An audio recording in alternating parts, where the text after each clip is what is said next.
발표나 강의에서 정말 중요한 것 중 하나가 바로 청중 분석입니다. 하지만 청중 분석 잘못했다가 강의 망해요. 청중의 눈높이 어떻게 맞추는 게 좋을까요? 지금부터 공개합니다.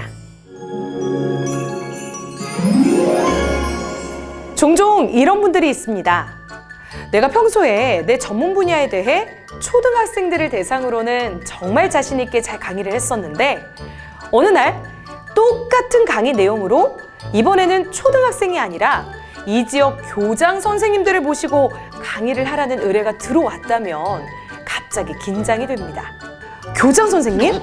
아니 그분들은 말 그대로 나보다 나이도 많으시고 경험도 많으신 똑똑하신 분들이시기 때문에 뭔가 유식한 고사성어를 써줘야만 할 것만 같고 전문 용어를 섞어서 말해야만 나 역시 유식해 보이지 않을까라는 생각 때문에 강의를 어렵게 만듭니다.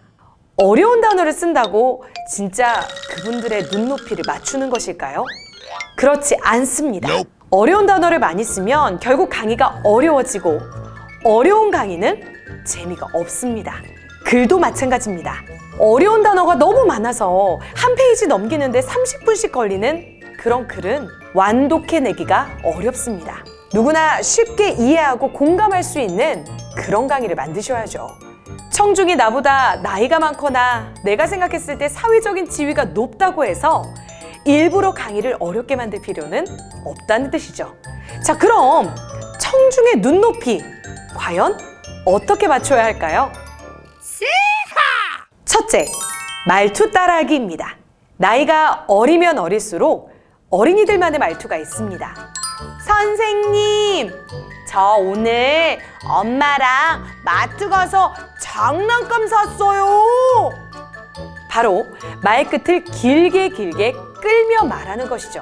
그러다 보니 어린이집이나 유치원 선생님들은 아이들과의 공감대를 형성하기 위해 아이들의 말투를 따라하곤 합니다. 여러분, 오늘은 선생님이랑 종이 접기를 할 거예요.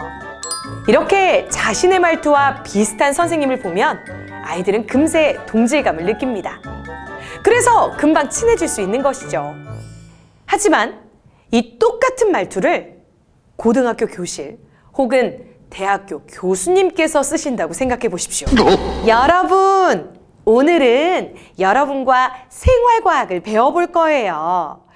오늘은 동물 실험 금지를 위해 어떤 노력을 해야 하는지 살펴볼까요?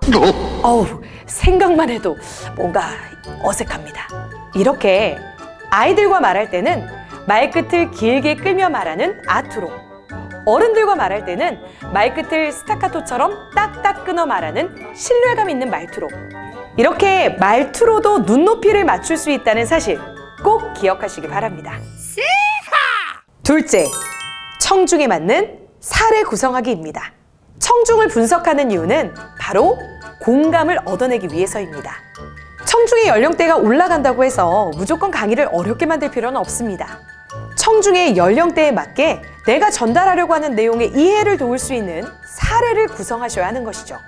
초등생들에겐 초등생들이 충분히 공감할 만한 이야기, 중고등학생들에겐 그 청소년들이 충분히 공감할 만한 사례와 이야기로 구성해 주시는 것이 좋습니다.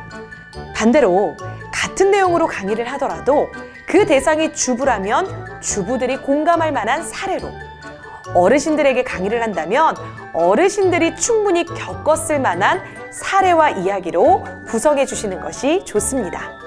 그래서 강의의 난이도가 아니라 그들이 공감할 만한 사례를 어떻게 구성할 것인가에 초점을 맞추고 준비하셔야겠습니다. 셋째, 외모와 복장입니다. 청중들의 눈높이를 맞추기 위해 말투와 사례 구성까지 맞추셨다면 마지막으로 점검하셔야 되는 것이 바로 외모와 복장입니다. 어린 아이들을 대상으로 강의를 하시면서 각 맞춰진 양복, 정장을 입고 가실 필요는 없습니다.